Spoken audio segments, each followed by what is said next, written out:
Well, welcome to the Hunter Movements podcast. That felt really formal. um, so, That's a strong start. Come on. it's a really strong start. Listen, we're here to explore what it looks like to shift the tracks of history or Western Christianity. And yes, no, it's just a small thing we want to do. It's just shift the tracks of history. That's true. That's true. It is a big thing. But our goal is to shift the tracks of history from institutional forms of the church by reimagining the church as a decentralized Jesus movement. So we're launching a series, and we want to set the stage for this podcast. So this will always be a series you can come back to or pass on to others to hear the core convictions of what 100 Movements is about. So in this series, we're asking the question, what if the church was never meant to be an institution to attend, but a movement to join? And so we believe it's time to remember the forgotten ways, return to the radical simplicity of Jesus' design. That's why we're here. And we'll always be aiming to align content around this key shift. So maybe you've been there watching your church shrink, questioning your own leadership, or wondering why so much energy goes into something that doesn't seem to be changing lives. Or maybe you felt it more personally, a sense that Jesus is stirring something deeper in you, but you don't know where to go with it. That's the crisis. But it's also the beginning of the invitation. So before we get into this idea of the crisis and the invitation, I'm going to skip down. We should introduce ourselves so I don't talk forever, y'all. Is that fair? Yeah, we should do that. I think with that magnificent accent, you should talk forever. Everybody is way too excited to jump to me not talking. So, hey, instead of me introducing you, Alan, why don't you introduce yourself? I'm Alan Hirsch. I'm in Australia. I'm an Australian. Been in America for 14 years prior to COVID. Escaped at the time of COVID and got stuck on the island here. And part of the founding of MLC. And yeah, have a lot of fun here with all these wonderful people I get to work with. I mean, to be fair, Alan, to say a bit more, right? You have spent decades pioneering the paradigm of movemental Christianity. I know you're not going to say it, but I'm going to say it. So thank you for your work there. Thanks, brother. Yes, it has been decades. As you can see, lots of gray hairs. This is what you guys have done to me. Damn it. Oh, no, now we're an explicit podcast. All right. Rich, why don't you share a little bit about yourself? Rich Robinson, an Englishman living in Scotland. I have 3 teenage kids, and really for the last 20 years wanting to be a catalyst for movemental forms of Christianity. So love to coach, train, strategize, support, convene leaders, teams and organizations around movemental Christianity. So have written 1 book, not as many as Alan, but mine is 15 years of learning in one place rather than 15 books over 15 years. So I may write a second one in the next 15 years. But yeah, 1 book which really pulls together some of the learning, all change from what we've done over the globe in terms of discipleship, leadership, community, and movement. Yeah, and it's late where you are, right? It is. It's 9:20. So we are just starting a podcast late into the evening. That's how much I love you, Brian. And it's early for Alan. So the joys of a global team means it's pretty brutal for at least half of us most of the time. Yeah, that's fair. All right, Lindsay, you're up. Yeah. I live in Cody, Wyoming, in a little rural town. I've been working with this team for the last 6 years in lots of different ways. And I have just fallen in love with this idea of movemental Christianity and returning back to the way that Jesus designed it to look like as Christ followers. So I love the parts I get to play and the pieces I get to participate in. And it's been a wild journey. So I'm excited to have this conversation together. Yeah, so Lindsay, you're also leading 5Q as well, which we'll get into that, I'm sure, in future episodes. So 5Q helping churches really integrate the APES dynamics, grow in strength there. So, I'm Brian Johnson. I get to serve with the 100 Movements team as well. I'm in Kansas City, also help lead the Kansas City Underground, which is a decentralized network of disciple makers and microchurches across Kansas City. And we're working to embody these ideas of MDNA in real time on the ground. So let me jump back just to say a little bit more about the crisis and the invitation that we're paying attention to. The core conviction that drives the work that we're about is we believe the Western Church faces a crisis of declining participation, cultural irrelevance, and institutional fatigue. We're looking at our culture, and we would say it grieves us that we have seemingly lost our ability to influence culture at worst, and it's greatly diminished at best. But this crisis is also an invitation. And it's an opportunity to rediscover the original DNA of the church. So the DNA that rallies around the lordship of Jesus, discipleship is our core task, every follower of Jesus activated on mission, and communities multiplying like a movement. And what we're talking about, and at least in this series, isn't just about a tweak to Sunday services. It's about a whole new mental map. It's about catalyzing a tipping point of movemental Christianity in the West. So again, this series, we're calling it Shifting the Tracks from Institutional to Movemental Christianity. We're going to unpack some key paradigms and these shifts that we need to make as the church to return to these catalytic roots. So each episode will dive into the forgotten ways. We'll share some practical stories of movements and action and invite you to reimagine how you and your community can join what God is already doing. So whether you're leading a network, planning microchurches, wondering how faith fits into your everyday life, this conversation is for you. So that's enough introduction. And for the sake of Alan and Lindsay, I also muted you because there's some background noise. So you guys will have to unmute when you talk and then mute when you're done. So, all right. We mentioned a few minutes ago the Western Church. It's in this crisis.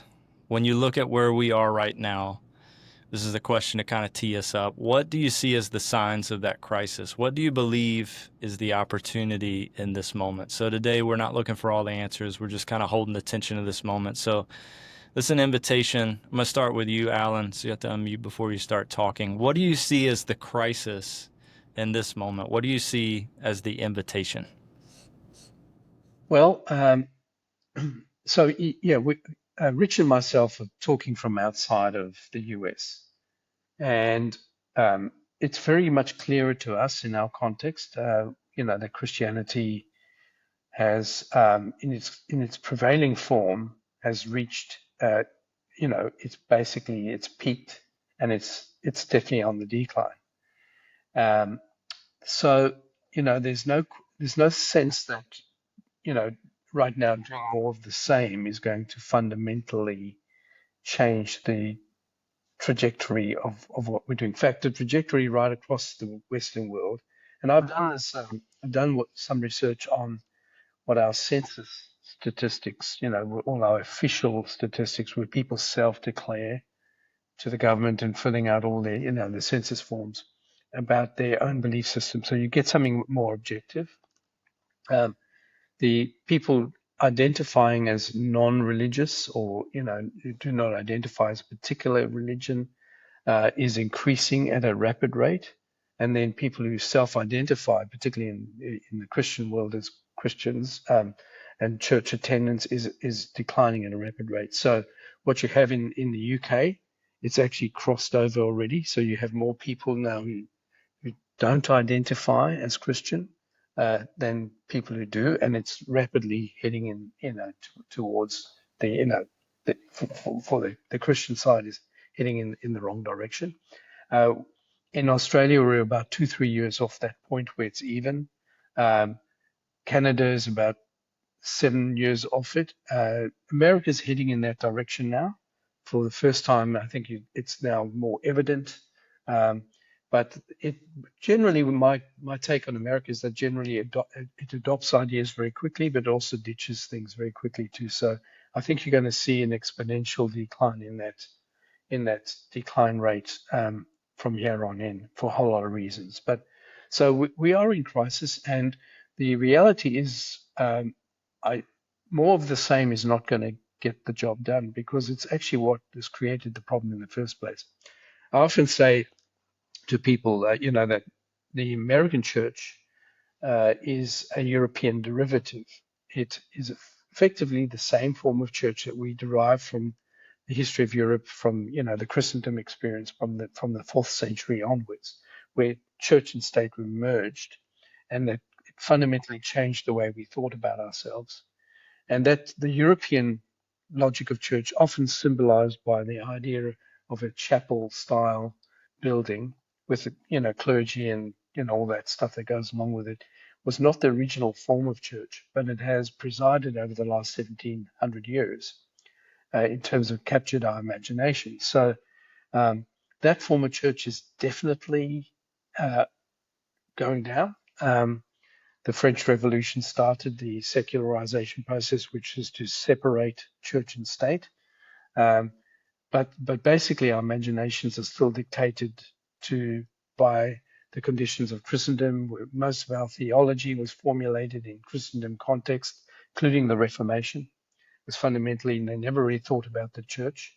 The Anabaptists did, but they were basically marginalized and persecuted for it. So yeah, we are in major crisis, but a lot of people don't recognize it because the problem's in our ecclesiology, the way we think about the church. Man, I should have known Alan would take us way high first. Rich, what do you want to pull out of that or say more of? Yeah, just building on the top of what Alan's saying, my experience as a European is that the model of church, the imagination of church, and the frame that we have and the form of church is one that is often built more on attending a building at a certain time of the week rather than mobilizing every person to actively embody and express their faith Monday through Saturday. So it's the gathered and scattered dynamic that we see in the early church, that most of the predominant model is more around gathered than it is around scattered. So what we have is an institution for a younger generation that is increasingly out of touch, not engaging with their everyday lives. There are some of the frames, leadership, traditions that don't connect. And so how we hold the DNA, the heritage, the authentic Christianity, the essence of church, but reimagine that form in a 21st century is absolutely vital. And so talking to an American today saying that across many cities in the UK and Europe, there would be multiple buildings with small faithful congregations who are becoming more elderly. And then there would be some beautiful, a few, but really vibrant forms of more missional Christianity expressing their faith in an innovative way in an exile context. And so the joy of the 100 Movements is, yes, it's a Western focus, but there's such difference and variance across the West, and what the Europeans can learn from the North Americans, what the North Americans can learn from the Europeans, the Australasians as well. So this community of leaders learning from each other, expressing authentic movemental Christianity in different ways. The aspiration and the big vision is 100. We are nowhere near that. That's the hairy, audacious goal and the hope that we're humbly, prayerfully seeking to be faithful around, not as the heroes, but as catalysts and guides and conveners and supporters. So we really have, I think, a fundamental challenge of how an everyday Christian doesn't just orientate towards how do I turn up on a Sunday, participate in a gathering, maybe give some time, money, and effort to the church. Rather, how do we mobilize everyday people and every person to embody their faith where they're rooted? Yeah, that's good. All right, Americans, let's talk. Yes, let's talk. It's a little different for us. I mean, I have been working, with Alan and Rich, and they have this experience of Europe and Australia and just where that church is looking. And I'm in rural America where most people go to church every Sunday. I mean, that is still true in my context. I grew up as a pastor's kid. I went to church. I've gone almost every Sunday. Rich and I actually talked about this the other day, that I've gone to church every Sunday my whole life. And he's like, oh, I don't go to a traditional service every Sunday. We have a very different experience. But what I have realized as I've walked through this transition of understanding a different way of following Jesus and a more movemental form is when I encountered a kitchen table in the midst of crisis and authentically had a conversation about where Jesus would meet me. It wasn't in a building, it was at a kitchen table.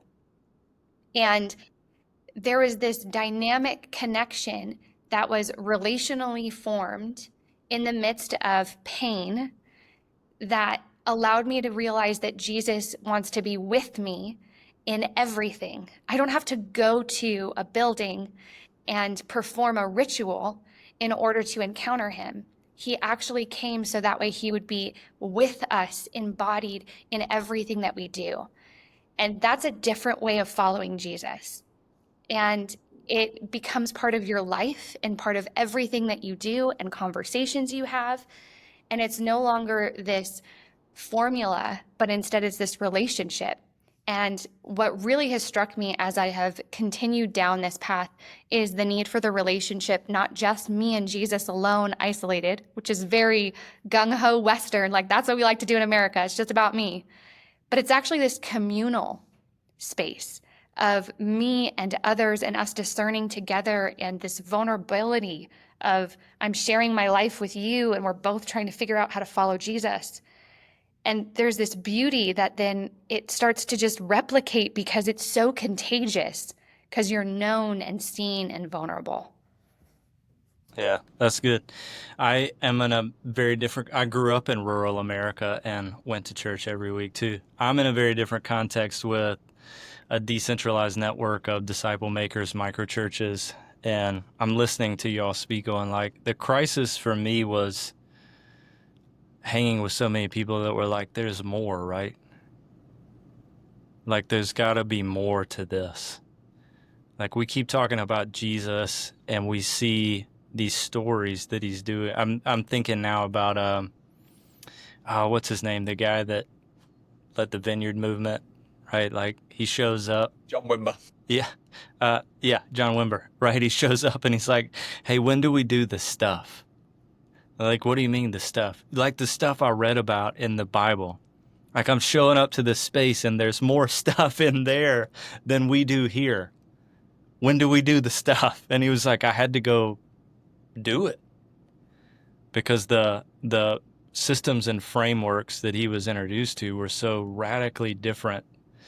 What I want to be careful of, though, when we talk about the crisis and the invitation as we invite people into a journey with us is that we don't feel like, or that people don't feel a sense from us of like raising the middle finger at what has been. I mean, I'm just, we're going to be real on here, y'all. So, Alan's already cursed once. So. Yeah, I mean, I think that's a really good point, Brian. As you know, like I said, we live in a context where that is our everyday, like our every Sunday experience, and still serve at local church levels. And so I very much see that there's beauty in what has been, but there's also this invitation to take what has been and take it deeper. This is not a ignore everything that's ever been created, but it's a let's go deeper, let's go further. Let's not just do Sunday. Let's do Sunday and Monday and Tuesday, and let's do this together. So it's not an ignoring of what has been, but it's this let's keep pushing. Let's not settle. Yeah. Go ahead, Rich. Well, I was going to say, and it's important, Brian, the minute you start to define yourself as what you're not or what you're against, you're in trouble. So this isn't against gathered church or against institutions. It is for and orientated towards movemental Christianity. So I think the heart around there is always a gathered expression of Christianity and a scattered expression. It's just we've leveraged and ordered one and we've missed and marginalized the other. So I think that dynamic of it's both and this is for something, not against something, is really, really important. And in a Western context, the challenges with for movemental Christianity is that it's actually offensively simple. We want it to be complicated and complex and systematized. It's the Christianity that Jesus lived. It's centering disciple making. It's putting Jesus at the center. There's an authentic design that we've systematized and put education and management and so much complexity around that.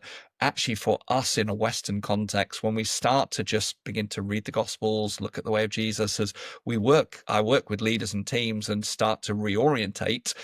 It's not just like, when do we do the stuff? It's like, well, and what else? And you go, no, this is actually just an everyday frame and flow and process. So I think we also need to name some of the paradigm or the worldview that we have, and some of the ways that this will press some of the buttons that we've got internally in our world. Yeah, I wanna say something real quick, then I'm gonna pass it to you, Alan, with kind of a new question direction. Just to piggyback on what you were saying, Rich, I was reading this morning, like going back through the Sermon on the Mount, and the ESV, the extra spiritual version here, doesn't say it exactly like my version did this morning, but it was so whatever you do unto others, or whatever you wish others would do to you, do also for them, for this is the law and the prophets. But what I read this morning was like, do unto others as you would have them to do unto you. For all of the law and the prophets hang on this. And I was like, oh, God, like that's the simplicity of what we're talking about. Anyway, let's pull it back to the invitation of the moment, Alan. And what I'd love for you to do is get a little bit personal with your own story here of, as we think about leaders that would be listening to us, that would journey with us through this series and more, what's the invitation for the moment? It's reimagination. Like, when did you go, like, we have to reimagine something new? And why did you give yourself to that? So, Brian, for me, I think, the basic story behind the writing of the Forgotten Ways, which is really our guiding book for us as 100 Movement / Movement Leaders Collective, was kind of trying to grapple with the issue: how does the early church grow from as little as 25,000 in the year 100 to upwards to 20 million 200 years later, so year 300, against the odds? They grow like crazy, and they had a huge impact. They were remarkable people. They witnessed to a very different way of living in a very difficult context. It was simple, reproducible, everyone's in the game. Looked also at China, and saw in China, which had Christianity for 2,000 years, in a very institutional form. The majority of the church in China was the European expression, which was brought there by the European colonizers over a 300-year period. Very well established. Biggest church is the most institutional of us all, the Roman Catholic Church. This is obliterated in the time of Mao Zedong's rise to power. By the time he gets to power in 1950 or so, he basically obliterates, deinstitutionalizes, shall we say, Christianity, takes it all out. And what really grabbed me, bro, was what comes out of that is, like in China, under the conditions of persecution, they had it for 2,000 years. So they had all this. They discover sources in themselves, resources in themselves that must have been there already. And that, by discovering it, what we call latent potential, the capacity for movement and for a remarkable reproduction of what was the form of the church in the New Testament, is kind of reproduced in China 2,000 years later. But it's exactly the same, fundamentally the same form. And it goes to scale. So they grow from 2 million to 120 million in 70 years.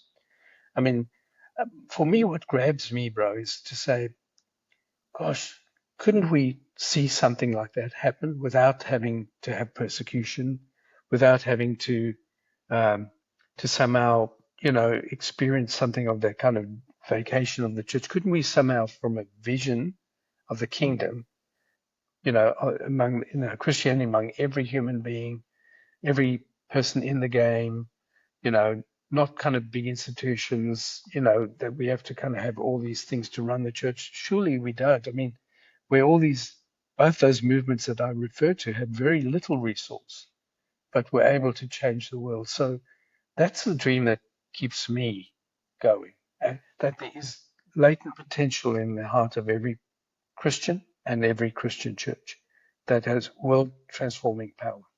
And I think what we want to do is to reawaken that and to call it forth. I don't know that we could say the invitation any clearer than that. So I'm not passing that to you, Rich and Lindsay, because the other side is we want to make our podcast like easy to access, easy to grab. Think about this.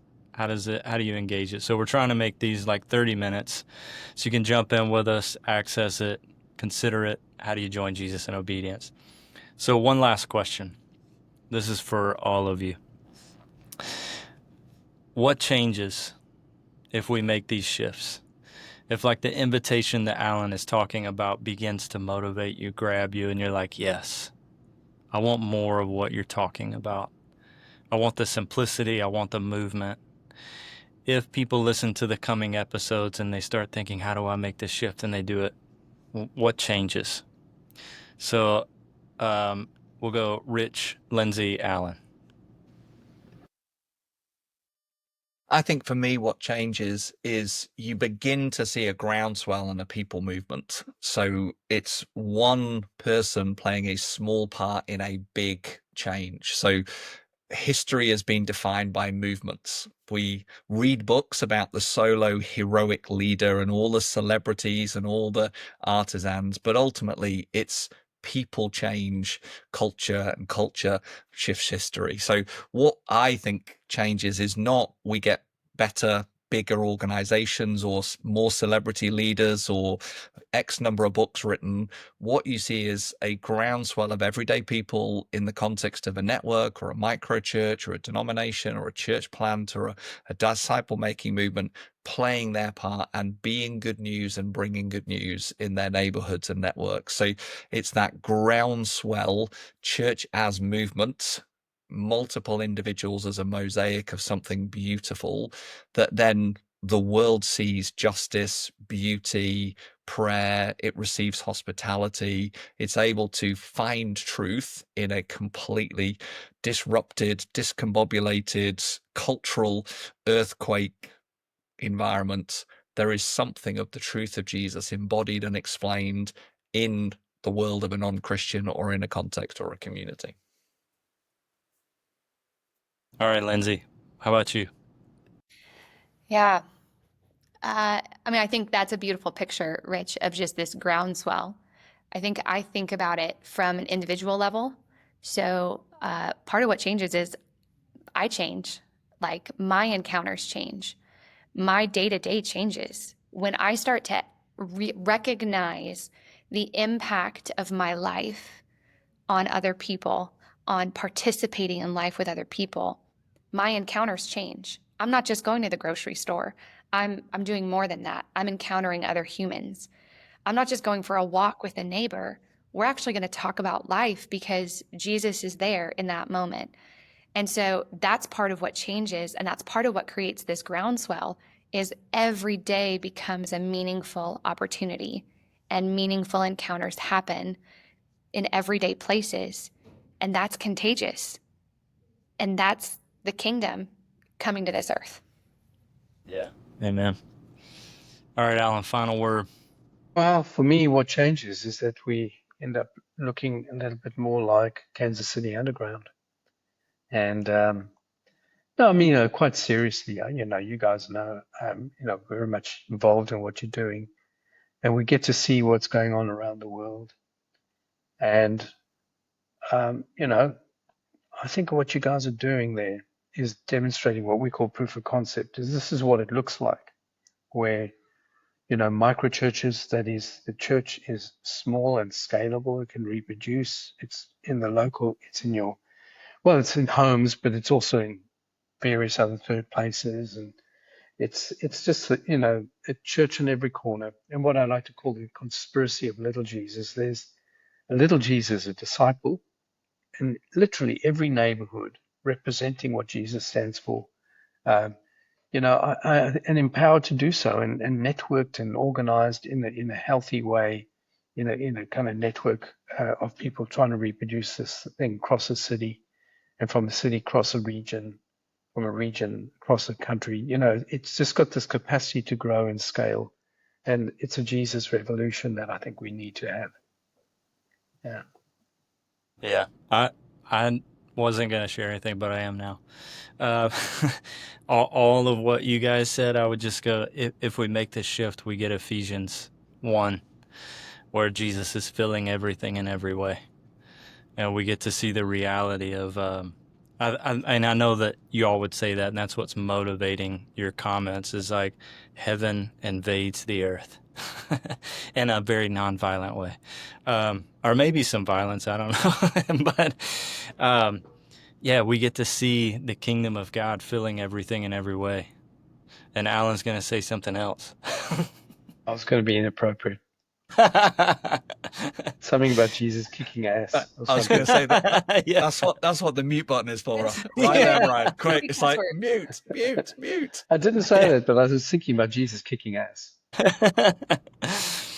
Well, this is the invitation, friends. We're hoping to just continue to send you these episodes week after week to invite you into a conversation to reimagine what the church can be.